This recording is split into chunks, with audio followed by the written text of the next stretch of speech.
growing up here, bawat kanto, every corner, there's a lot of different gangs. Whenever you get a chance to eat, you eat a lot so that you have a lot of reserves because you don't know where you're going to get your next meal. How young can you smoke cigarettes here? Because we see bros See smoking that? here. Yeah. How young can you be? Any age? Any age. Growing up, he's also a fan of gangs.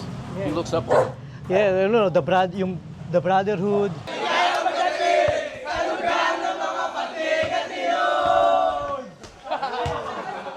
I'm right here with Third Flow. Yeah. And Pareya. Let them know where we at right now. Dito tayo ngayon sa Tondo, Manila, Pilipinas. And how would you describe growing up in a place like Tondo?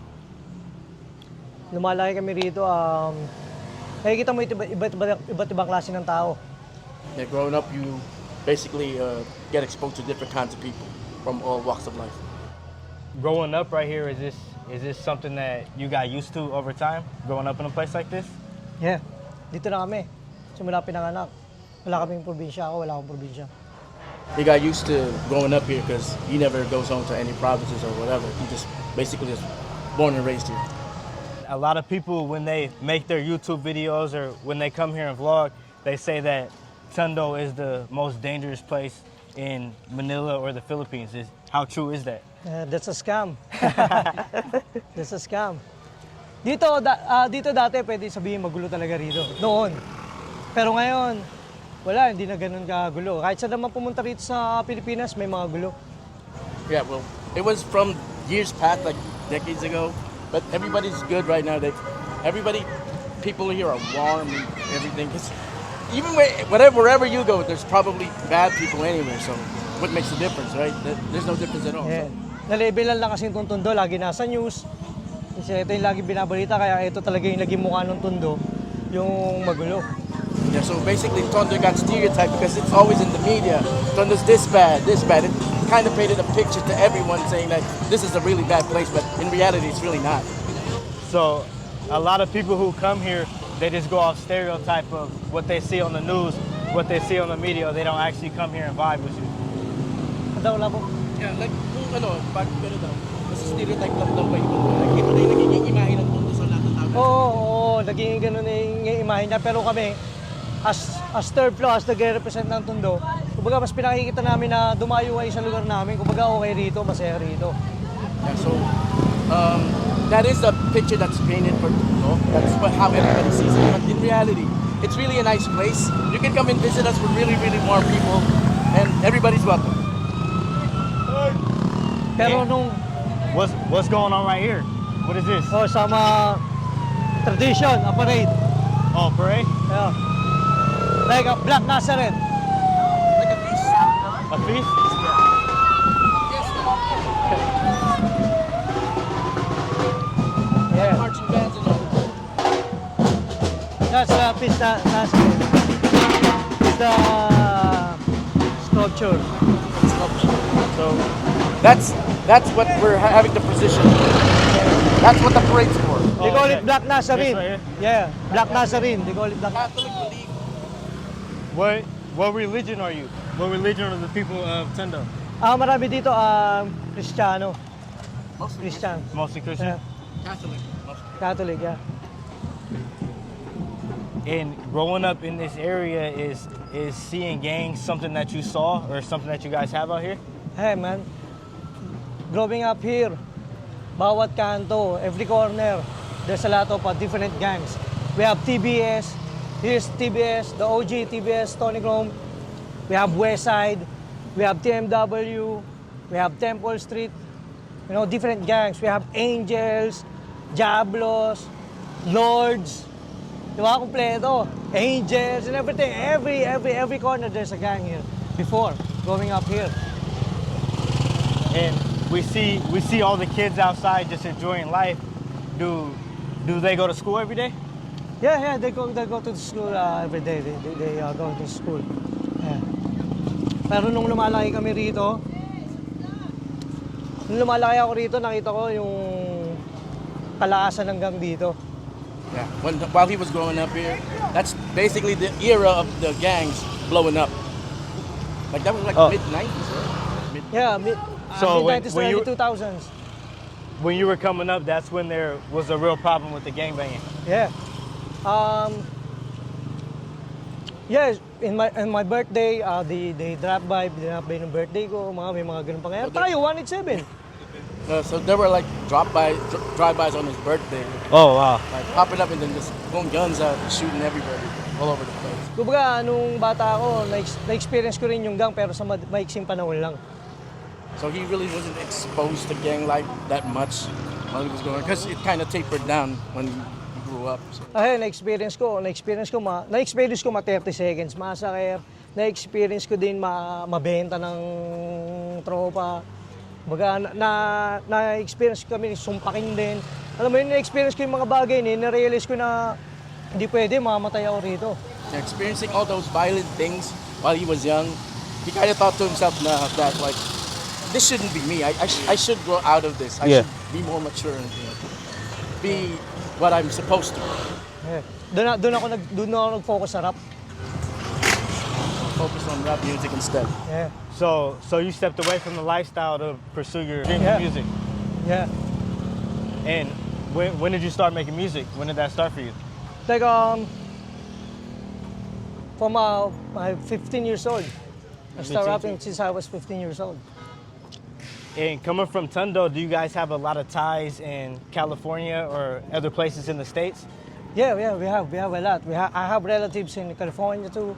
I have some homies in Bay Area. Yeah.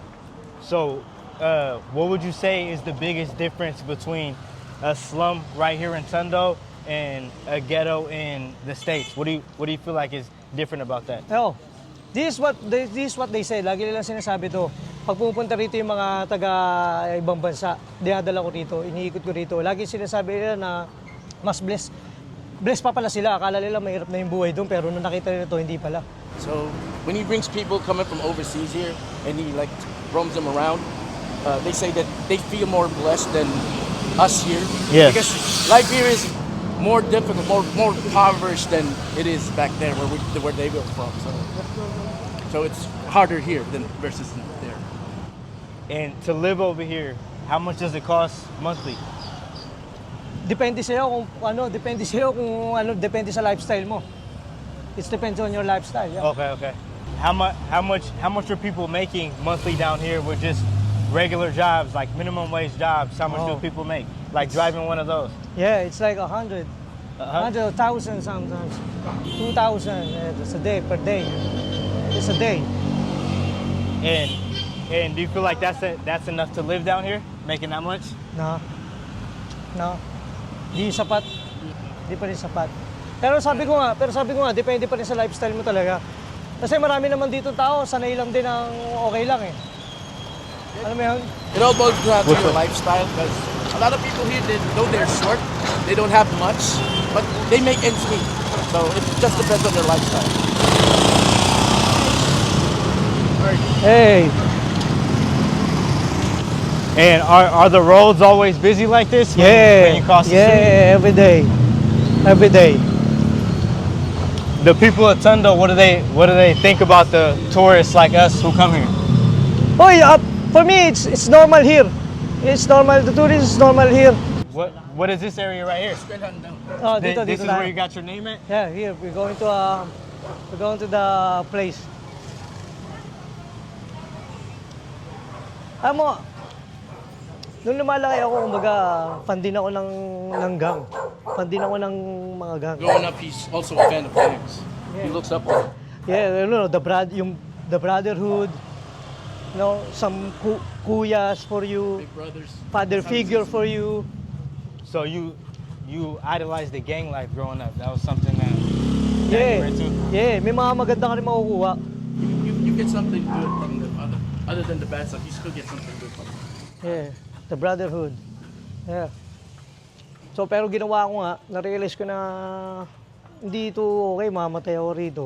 Nag-focus ako sa rap. Realizing that it's not good for him, he might end up in a casket or might die because of all of these things that go down.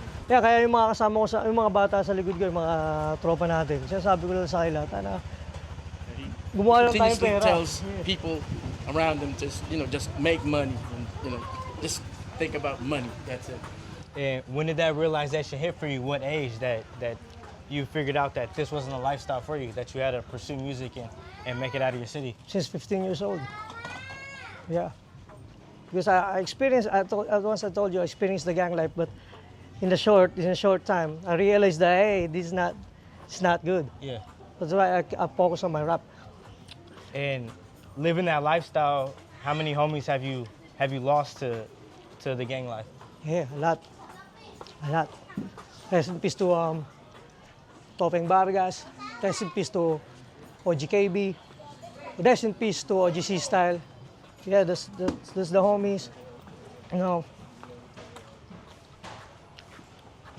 lost their life. It's deeper here. What would you say is the difference between gangbanging here or over there's there a difference in the between street gang and prison gang. States? Okay. Yeah. And what's the jails like here in the Philippines? Malayo sa Amerika. It's really, really different from jails or penal colonies in the States or anywhere else. It's hardcore. Ito yung eskwelahan ko. Dito ako nahulog. This is the school where he fell from the third floor. Yeah. So you From fell that. off. You fell off from the top building right there, Yeah, from the top. and Straight to the ground. that's how you got your name, third Yeah, floor. third floor, yeah. Who came up with it? Did you just had the fall and you I came up had with the some name? classmates, you know, just kidding around. And then suddenly, I fall. Galing yung pangalan mo third floor. Ikaw ba nag-coin nun? Ikaw No, ba- the street coined that third floor because they call me third floor man. Oh, okay. Yeah. So when I do the rap, my name is third floor man. So lumipas yung panahon, sinort ko na lang ng third floor. Yeah. So after time went by, from third floor man, shortened it to third floor. As far as all the people in the area, does everyone out here in Tondo get along with each other? Is it a family vibe like everywhere you go? Magkakasama daw ba yung mga tao dito, magkaka-ugnay, magkakatugtong, parang ano, halo-halo, peace. Oo, hindi din natin masabi na gano'n. Talagang hindi natin masabi na isa. Pero kapag kunyari, may dayo, kumbaga, ang culture dito, kuyog. No, it's not totally like everybody loves everybody, but when it comes to outsiders trying to like belittle people from here, everybody gangs up on them. That's Yeah. where unity comes in. And I was reading that if you bring weed here or if you bring anything from the States, you could get a life sentence. Is that true? Yeah. I'm not sure about that. But, yeah, it's a long time. You're definitely gonna be in jail for a long time. And as far as the kids, like activity-wise, what's there to do for them around here? Is there? Ano trip ng mga bata dito? Yeah, playing outside, you know. Some sell on the streets. It's different. It's different people here in Tondo. It's Yeah. different how to make money. You know what I'm saying? Even kids. Even kids make money, like little kids. And what age were they? How youngest is the person that you seen coming out here to start work? How young would you say they were? Well, I see some 5 years old, 6 years old, 7. You know, selling 7, whatever. Yeah. Growing up here in Tondo, did drugs play a big part in the community? I would say yeah. This is the reality. And as far for people who aren't from here and they watch the news and they see the media that tells them not to come here because it's so dangerous, are they safe to visit anytime? Hey, Mas ba sila? yeah, it's safe. Yeah, it's safe here when you contact me. So they gotta tap in with you first. Yeah. No, it's safe here. You can do it. But, syempre dapat, okay ka lang din. It's safe here, but of course you gotta carry yourself with you, so you don't have to be like Yeah. all swag. That attracts attention. Yeah. Mga taga rito, ano naman mga taga, kahit sa naman siguro. Basta maayos ka, hindi ka naman ano. People are friendly, so you don't start nothing, you don't get nothing. Everyone who gets around, do they get around on a motorcycle or one of those? Oh yeah. Yeah. Different types. Different types. Bikes, motorcycle, e-tricycle. anything. Anything with wheels. Yeah. And you making music, well, do the people of the community, did they start noticing you from your music? No, they know me before, like in 187 Mobsters, that's our group. Oh, when they Just before. And then when Music. I do the Territorio, the Tondo anthem, and then they That's when he blew up. yeah, here in Tondo. Yeah, Everybody liked it. Everybody loved it. it's an anthem here. So, And as far as people from out of state, who are some people that you linked up with music-wise that came down here to Tondo? well, like China Mac, Mbinel, Young Deji from Taylor Gang, Radagal from Okinawa, Japan. A lot. Chef Yams, yeah, especially Chef Yams, yeah, Party Movement. And they all see you because of your music? Yeah, because it's connected. Yeah, some ibang lahi German pumunta rito kasi na ano lang siya, na curious siya sa teritoryo. There was a German guy that came over just because he got curious about territory. Yeah, He flew all the way here. Oh, from Germany? Yeah, from Germany. Just to Yeah. make a YouTube video? yeah. Just to see him. Just see him. Oh, just see And him. yeah, there's some people, pure Japanese came here because he's got curious in territory. That's because of that music video. And do you feel like in the community, a lot of the kids, they look up to you? What? Tumitingin-tingin ka ba ng mga kabataan na Yeah, oh yeah. Kaya yung mga bata na sasama ko rin, Yep. The kids do look up to him, so sometimes he brings them along to the front sige po.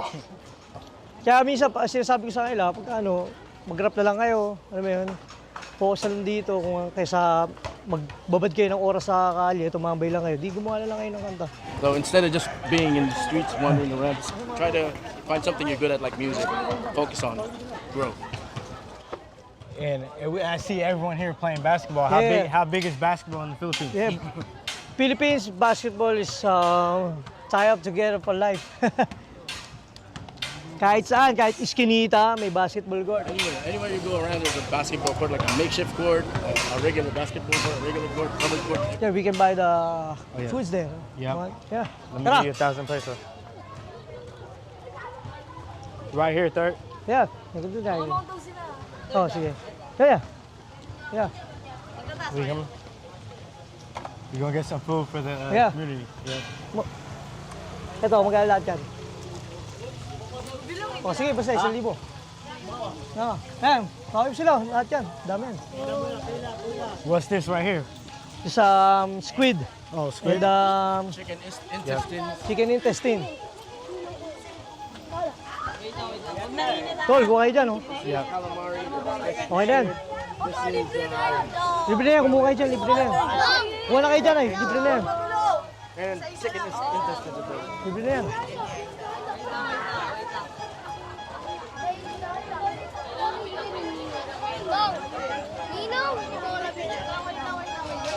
And the kid. Hmm?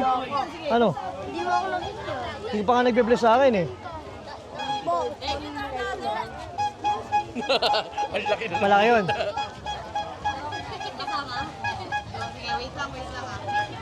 How old is bro with the tattoos right here? Ito, anak na kumpare ko to. This is his godson. Eh. Tatay na ito, dito, OG dito sa, sa Dagupan. Topeng Vargas, shout out to Topeng Vargas. Oh. How young can you smoke cigarettes here? Because we see bro See smoking that? here. Yeah. How young can you be? Any age? Any age. Yeah, well, legally it's 18, but Yeah, but you know, they the don't really kids, mind. libre yung kumuha kayo dun. Libre yung kumuha lang kayo dun. Ito, Dagupan. Ito, isa sa lugar din ng kumpare natin. A gang leader inside the prison. But now he's dead. He's already dead. He's her hood. Topeng Vargas. He's one of the gang leaders here. Close friend. The kid's dad. Oh, the kid's there? Kid's dad. Yeah. So he's been out here since he's been young, a young child. He's been out here. Yeah. Ayun, dahil sa rap, kumbaga, 'di ba sabi ko nga fan ako ng gang. Kumbaga, kinuha ko pa rin yung... Kumbaga, kasi dati gawaan ng pangalan para sumikat ka sa streets Kumbaga ako, ginawa ko, nag-focus ako mag-rap. Tapos, kunin ko rin yung respeto nyo gamit yung music ko. Yeah, you know how it goes. Like you try to make a name for yourself, you join the gang, you be a leader. He did it in music, so he made a name for himself in music. But he understood how the gangs do it, so that's what he copied it from. That's the blueprint of how he does it on his music. Nung nag-focus ako sa rap, kumbaga, pero yung tenga ko nasa kalye pa din. Focused on music solely, but he still got his ears on the street, what goes on, he knows everything, and whatever good he gets from it, then he translates it to music. And you got a lot of kids from the community looking up to you. What's your message to them so that they can become successful at whatever they're good at too? Don't try shabu. Plain and simple. Don't try shabu. Yeah, don't try shabu and make money. Just make money. So what's this that the kids are eating right here? Yeah. They got like deep fried chicken intestines, the one that looks like spirals. The small eggs are quail eggs coated in orange batter. And the circle, the round ones like right there, they're calamari. They're basically squid. And those chicks in the plastic bag, those are one-day-old chicks. One-day-old chicken. You wanna try? I'll try it? Yes, get out. Kambal yan. Oh, for real? Oh, no. You wanna try? You wanna try though? Basically chicken. It's a one-day-old chicken. Those drunk guys right there like, what about us? What about us? Give me. Okay na yan, alam na nila yan.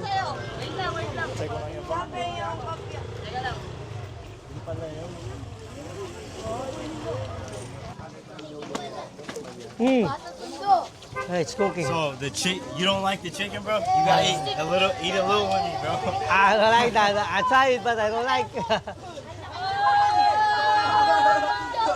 Because of the texture.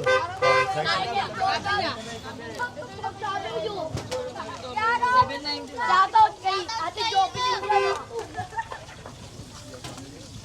Shoutout kay Tito Miranda. So it's a one-day-old chicken. Shoutout kay Mando. Quail eggs. That's quail eggs. Orange batter. Yeah.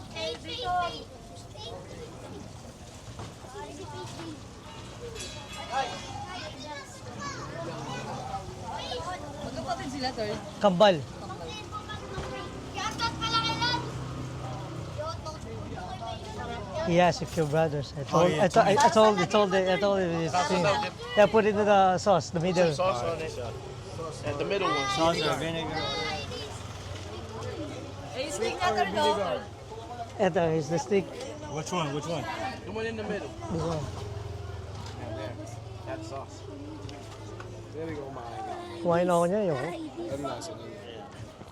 I'm only gonna try a little bit though. No, it's a whole to taste it. You gotta take it whole to taste it. Yeah. I Yeah. can't even eat the whole thing. I'm gonna Yeah. eat the head. Is that cool? Yeah.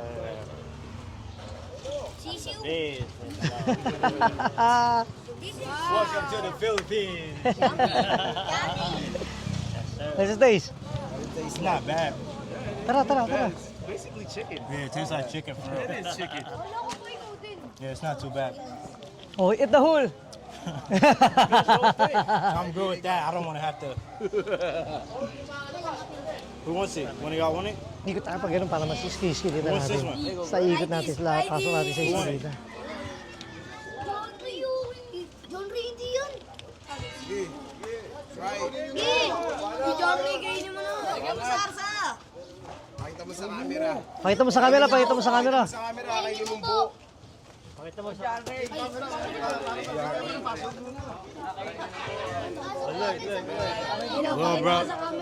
He's gonna eat it whole. Trying the whole thing. Pakita mo buo, pakita mo buo.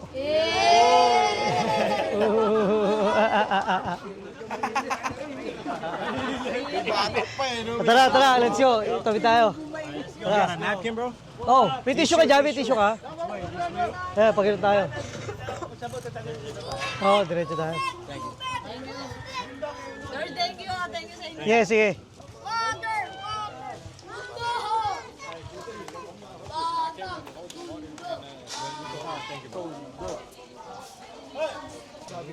Paranas mo kaya yan. Bro, Ah. trying to get a picture.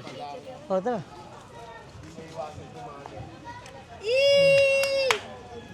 The place used to be like this street, and his street used to be like enemies. Oh, Yeah. so you used to beef with this Yeah, street yeah, growing yeah, up. with the street, yeah. Before. When did you guys come together and put the beef aside? Oh, some, Kailan nag-peace? yung ibang ano, yung ibang taga sa amin, Kailan daw yun? nakatira na rito. Ah, okay. Tapos, ayun, nagka-connect lang din. When people from his street got married to people from this street, and that's Oh, okay. that's when they came together. Yeah. But, So, mas, you got- pero, Behind you, Lee. pero mas ano pa, mas parang, mas naging okay pa nung na-connect sa akin ni OGKBC, ano, si Topeng, yung taga Okay. rito. It's, Naging ano kami. The connection got stronger when remember the kid, the kid's dad. Yeah, with the tattoos. Yeah. When one of our homies introduced him to Third, and that's when the bond got strong. Because he's from that street and he's from this. Yeah. This is my hood. We cross a bridge, and that's my So, hood. that's your hood over Yeah, here. that's my hood over here. Dito sa Dagupan, hanggang din dito, Ator, D45 Boys, Diablos, doon sa Prudencia. Umaga, maraming gang din dito, iba-iba rin gang dito. Totally a lot of different gangs. Here, Here, in the yeah. side here, A lot of Dagupan. different gangs.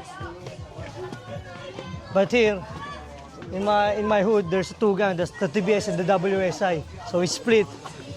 And what is that? Is that Bloods or Crips, or is that just No, it's a West Filipino gang? Filipino gang, but from I think the WSI came from LA also. Okay. West Side Islander.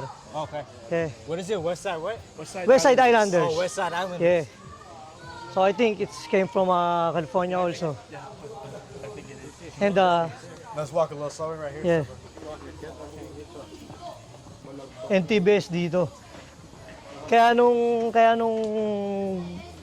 sa gang, hindi ako pumasok dito kasi isang lugar pero magkaiba yung gang WSI tsaka TBS, wala akong sinalihan. Sumali ako sa iba. Sa malayo na. When he was joining a gang, he didn't join any of the gangs here because he doesn't want to get alienated from both sides. So he joined a different gang from a totally different Oh, okay. place. Yeah. Doon ko sinasabi na raso ko yung 30 seconds, yung mabanana, yung pag-grabe. Sa Malbar, tambay ako ng Malbar. That's where he experienced the 32nd Massacre initiation Oh. and got beaten up to pulp by his other gang. Yeah, shout out to the gang Outlaw. Yeah. Rest in peace to Ace. So you had to get jumped in to get put on. Yeah. It's a part of the experience, you know. And to stay out of politics, you couldn't join the gang from this side. You gotta join the gang from somewhere else, so you didn't get mixed up in between. Yeah. Yeah, but they both my pares here. Both friends from both sides. Hey, you're cool with both of them. This is my house. This too. This is where we grew up. Oh wow. In this house. It's 727. It's the address I did. And what memories does this bring back? Just A lot. being back in your childhood home. The one I told you before, nandito kami, nakatambay kami. May dumarating, naka-ninja. Bigla kami sinumpak. Now, this is what he was telling you earlier about when somebody dropped by wearing a ski mask and popped Oh. one. So this is the place Yeah. where it went down. And we go inside our door. Oh, so growing up, someone drove by with a ski mask and shot inside your Oh, house. you know the DIY shotgun? Yeah, like Oh, the yeah. Yeah, that's makeshift what they shotgun. use. yeah. That's we call it sumpak here. Oh, some pop. Yeah. DIY shotgun. That's the big like pump shotgun that Yeah. the guards have. Yeah. That we see walking Yeah. around. We came inside here and then and on my birthday, do sa in the corner, we got shot after you got my shot at- birthday. So are guns big here in the Philippines? Yeah, a lot. Yeah, a lot. People love guns anywhere. And how are the police out here? How did the police treat you guys out here? Do they come to this section at all? Yeah, sometimes if the hood is hot. Yeah. The hood is hot. Yeah. Yeah, Oh, if the the hood hood's is hot. hot? Yeah, if the hood is hot. Come over here. If some person is hot. Yeah. And growing up right here, what would you say is the craziest thing you've seen or the craziest thing you went through coming up from Tondo? Pinakamalala. Yun, yung mga na-experience na umuntihan ka na talagang makakaramdam ka ng para mamamatay ka na. Like those experiences that you feel like you could possibly die on that spot. doing this. So Yeah. that's the worst experience that you had. But you have to be specific now kung ano yung mismong pangyayari. Na yung Yeah, ito yung experience ko nga sabi ko yung dito sinumpa Ah, yeah. kami rito. That same story about someone with a makeshift shotgun. Binaril kami That sa was it. kanto. And somebody also shot them at the corner. Kumbaga, That's a different lot of times. from the makeshift shotgun here, and then somebody else shot them at the corner. Yeah, before. Growing up here, you've been shot at multiple times. Yeah, And is that kind of what changed your outlook on the streets? yeah. And you know what?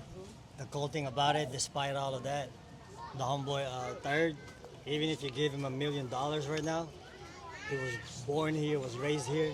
He'll never leave here. He ain't Tondo moving. shit. It's He the ain't real, moving. the real mother. Ain't the moving. real Yeah, hood. to live and die here. Even if you give him $1 million right now, you know what I mean? And Why is that? Yeah, Like, why is that? Do you Yeah. feel like you owe it to the community? That's what you call represent. Do you want a better life for yourself outside of Tondo, or do you feel like you can make that same type of lifestyle here? Oh, I will make a Tondo extension. Yeah, that's my next big move. I want to own real estate subdivision and name it Tondo Extension. So where the people getting rich here in the neighborhood, you can go in Tondo Extension where the success, the richer Tondo boys live there. Yeah, rich So people. you wanna build a rich part to Tondo? Yeah, extension of Tondo, part of extension. Yeah. Here's my mother right here. Oh, ganun man. Sila kasama.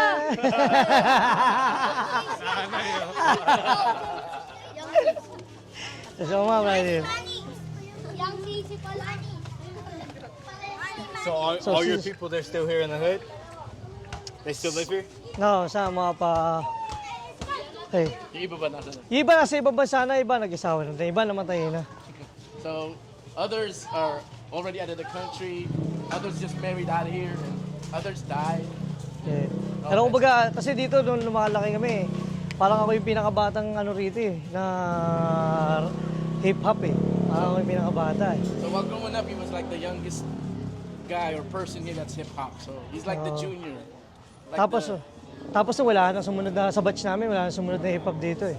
So after him, there were really a lot of hip hop heads that came after him. So he's the youngest. Yeah. So you're one of the one and only who make hip hop music from the Philippines. Ano? Ikaw isa sa mga ginawang life yung music, yung hip hop music. Yeah, sa yeah, Pilipinas. yeah. Masasabi kong oo.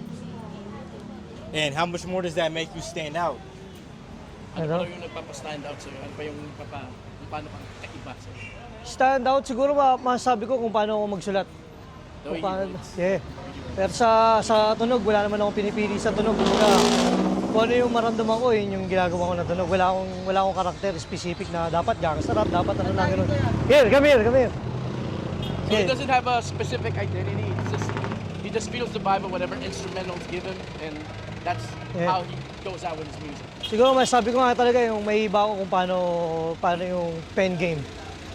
So he just bases his pen game on his experience, how he feels at that certain moment.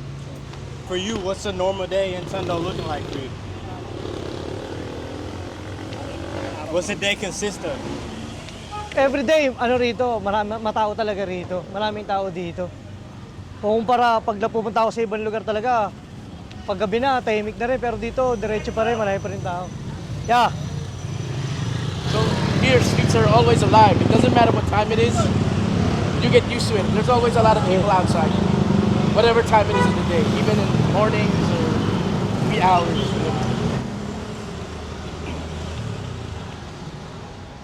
Sa busy streets. Streets are busy. Yeah.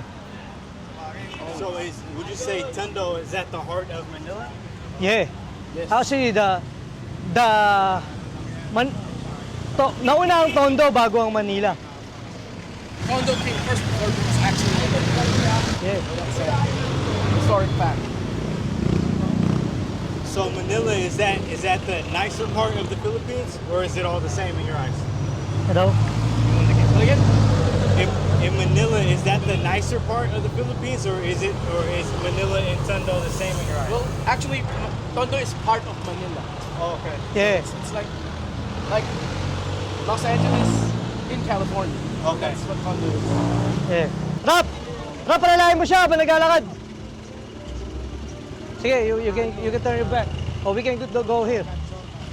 Get in front of us. I see it. Third floor. Ay, hello po. Hello po. Dito tol, kahit saan naman ako maglakad-lakad dito, okay lang ako. Kumbaga kahit ako mag-isa nakakalakad ako rito. Yeah, he can walk by himself anywhere. He doesn't fear anything. He's okay with everybody. Until now. Kasi marami ako dito mga klase. Dito talaga ako lumaki. So marami talaga akong ilala dito. Kahit saan ako pumunta. He grew up here, like Slow basically down a knows little bit. everybody. He knows everybody, like classmates and like old friends from his childhood days. Kahit palakad-lakad lang ako dito. Kumbaga sa akin, wala, And normal. how is the school systems here in the Philippines? Oh, Ano eskwelahan daw dito? school system here is more mas iba pa rin talaga sa US. Iba yung school system dito, di maganda. System here is totally different. It's better in the States. Pinoy billiards, we call it pool. Pinoy billiards. They're playing pool right here. Yeah, pool. That's the pool. Filipino pool. You wanna try? Wanna try? Okay. That's a cube. How you? Oh, my bad. Don't move it. Yeah, don't move it. It's like billiard. Yeah,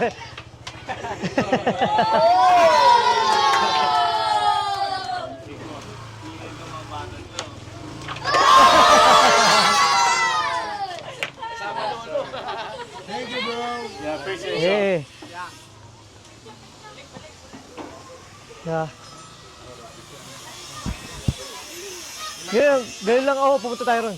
Ganyan lang kasimple yung yung buhay dito, tol. Baga, kaya talaga tayo. Ganyan lang kasimple yung buhay dito. Ito may mga bata.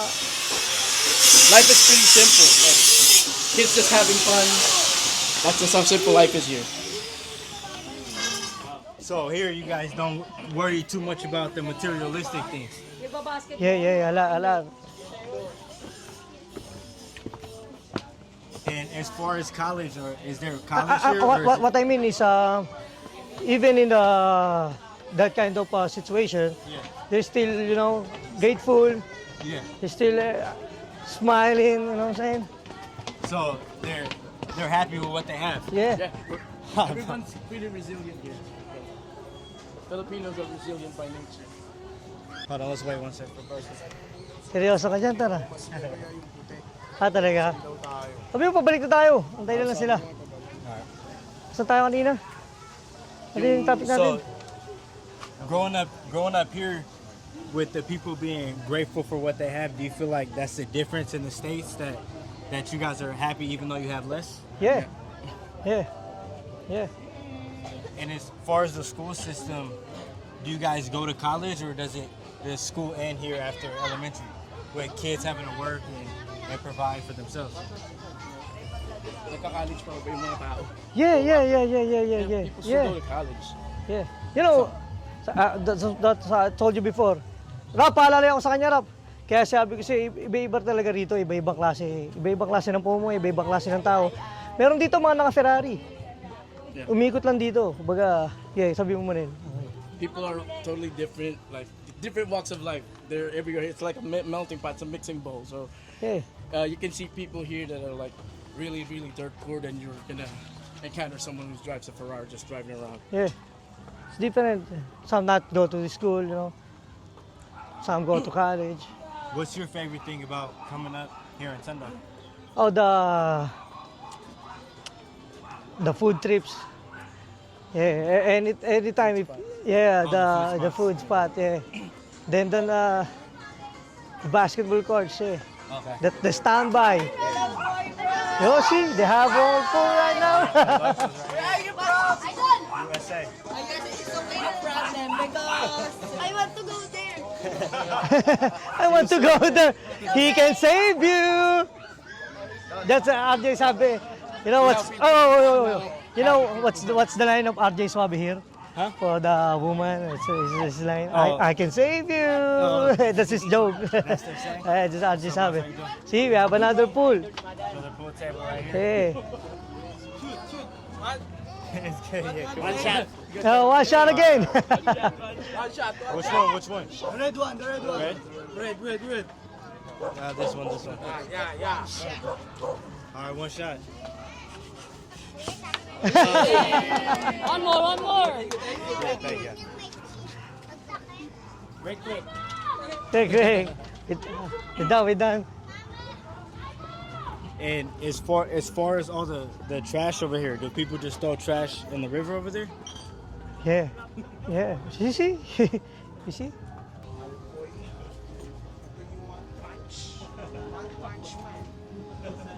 But before do that, people live up there in those houses? yeah, this house is right there. Are those makeshift houses? Yeah, makeshift houses. Yep. Yeah. You know, that's why I told you there's so many faces in Tondo. So many faces here. Look here. This the spot. We go into the first studio. Okay. Our first before studio with our leaders, Gab. This is just OG when it comes to rap. That's our OG. Okay. This is your OG right here? No, Gab. Yeah. This he's in here. is the first studio we came. So this is your first studio where you Yeah. made Before music. that was super small room before, but we rap like 60 people. Yeah. That's where we record. It's our first studio. So is it still up and running? Do people still go No, there to make it's music? long time No, ago. no. Yeah, it's long time ago. Liit lang noon. Kwento mo sa kanya, maliit lang yun, tapos nagrap tayo lahat. Studios are like a room that can only fit like 2 people in there. And you already feel crowded even with just 2 people in the booth. But we always like 10 people, 10 people. 12 people, 6 people go inside. So it was always a lot of people in there? Yeah. In a room designed to only fit 2 people. Our mic is like a bamboo. Mic. It's DIY. Our pop filter is stockings. What year was this? It's like 2002 or 3. 2002 or 3. 187 Mobsters. Yeah, We started out. yeah, So this we right started here, here. Yeah, we started here. The one is this one, our tattoo. You have tattoo here? Yeah, we have. So everyone's got it tatted up. Yeah, this 187 mobsters. Yeah, we start right here. So does everyone make music or are you the only one who makes the We, music? we all love, we make a lot of music. And So as far as your style, where do you get it from? Does it come right here in the Philippines or do you feel like you get it from somewhere else? we get it from somewhere else, like Sun Valley Crew. You know what I'm saying? Master Plan, Francis Magalona, Andrew E. Local acts still. Local acts also, but The old the school ones. The Master really Plan, old schools. I think. Okay. So old school music, that's your favorite? Dito. Tara, picture daw. Naka-ready na pala. Tara, picture nga raw tayo. We can have picture with them. Yeah. Tara. Sino doon yung anak ni Vivian Velez ba? Si Butch o si John? Si dalawa yun. Si Tracer tsaka si Butch tsaka si John. Pangalan ng grupo. Would you say that you're famous out here? We say, I say yeah. I said yeah. But it's normal here because I grew up here, you know what I'm saying? But you know, they appreciate my music. It's good for me. Instead having a fame. I want to appreciate my music instead of having a fame, you know what I'm saying? So 187 Mob, everyone around here. Yeah, This is the 187 this Mob. is where we started. Okay. So, masasabi ko na isa kami talaga sa OG dito sa rap game dito sa Pilipinas. OG.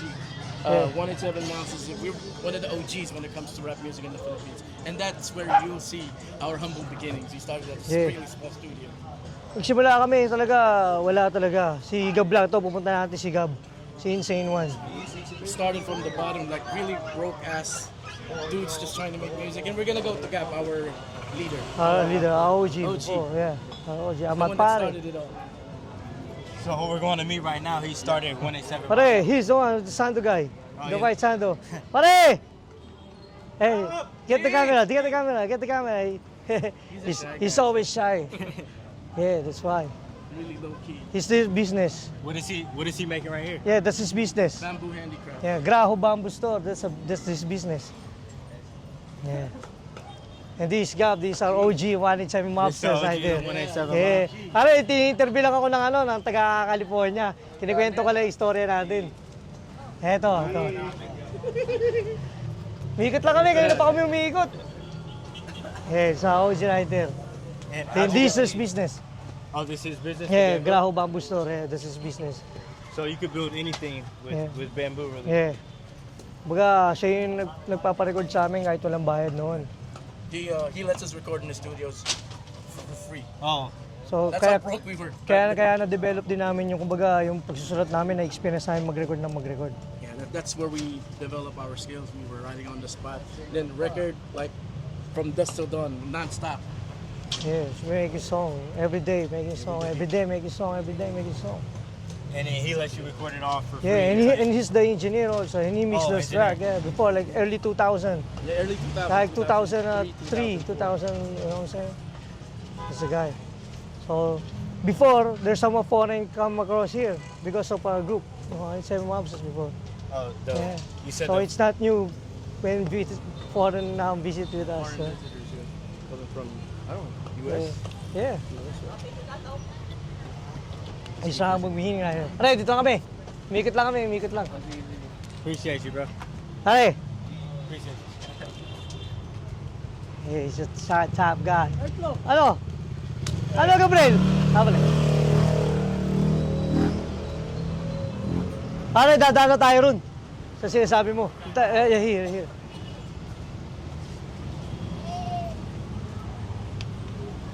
Kumbaga, ako masasabi ko dito, kumbaga, galing lang din kami sa... Pare, kumbaga kami, ako, masasabi ko na sa Pilipinas, isa rin ako na, masasabi ko na buhay ko yung rap. You can say that he brought life to rap in the Philippine music industry. Baka palalaman mo ito, rap. Yeah.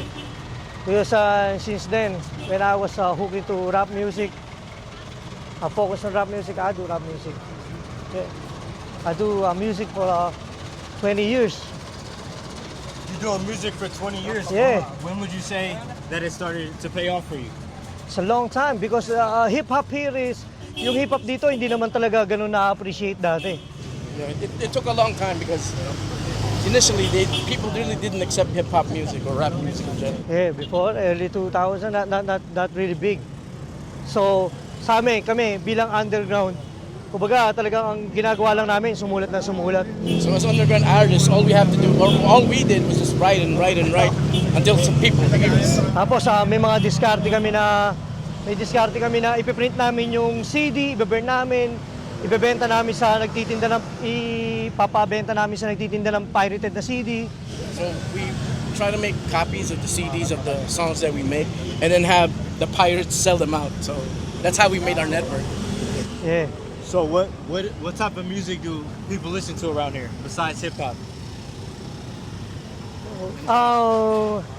Reggae, also reggae, yeah. Here in Philippines, it's like we like music here. Every music, like jazz, any type, rock, reggae, hip hop, ballad, R&B. Music-wise, who was some of the first people out here that heard your music that helped it take off? Ano? Who? I said, who are some of the people out here that first heard your music that helped you take off? That might have gave you a little buzz. Oh, sa tingin ko, masasabi ko na wala. Kami lang, 187 lang. Kumbaga, napakalat namin yung grupo namin kasi iba-ibang lugar kami. Meron kami mga Caloocan, Cavite, Malabon. So yeah, what he's trying to say is, the one that gave the buzz was actually us as a totality, as a group. We the ones that gave ourselves a buzz because we're a wide network. We have people from Malabon, Basa. We're all over the place. Even international, from Dubai or from Singapore. Tayo. Palalaman mo. This way. Oh, careful.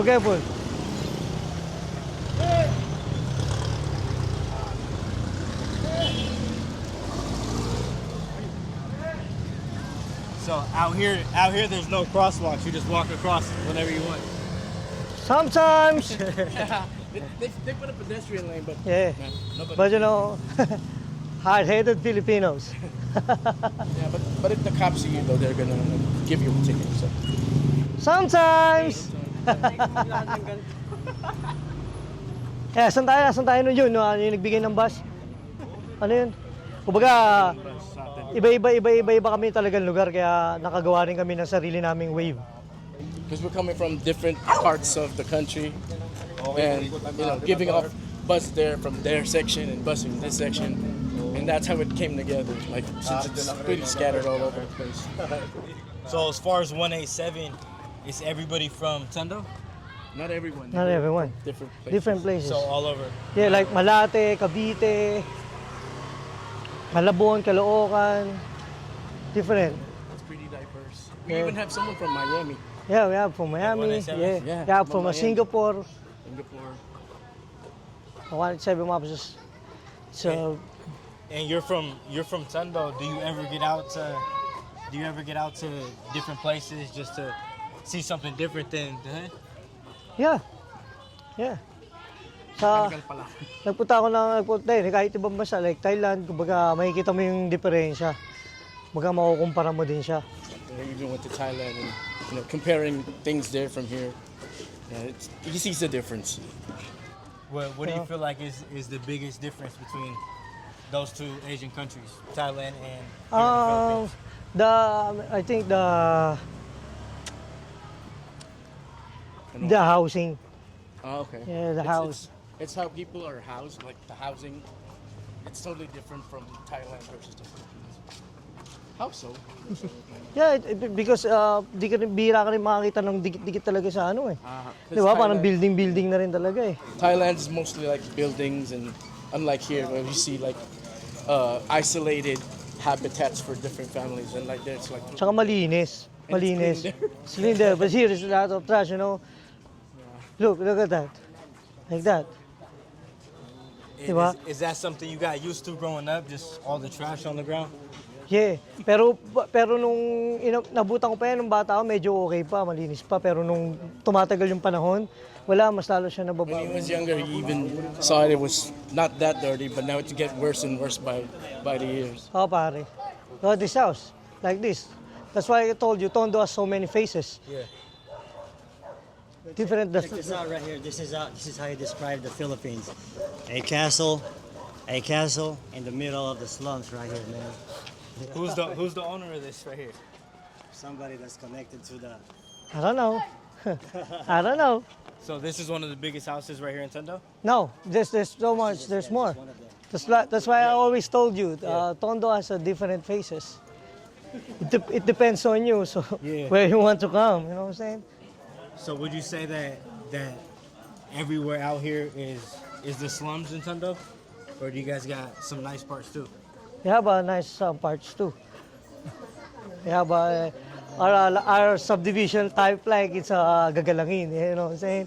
Just Gagalangin is the nice place or the nice part, yeah. That's right.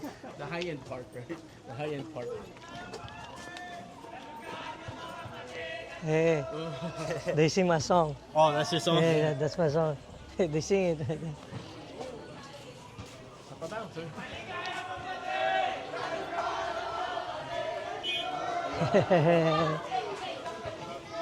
It's like they welcome you here. Oh, Maligayang pagdating is like welcome.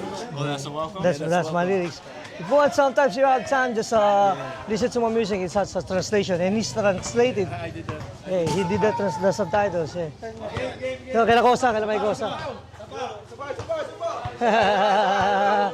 Ayun na.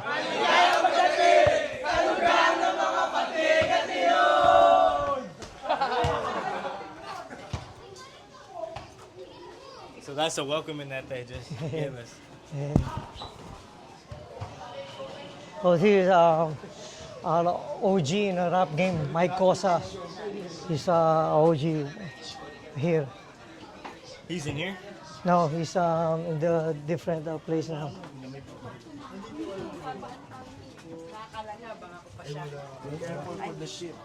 Oh.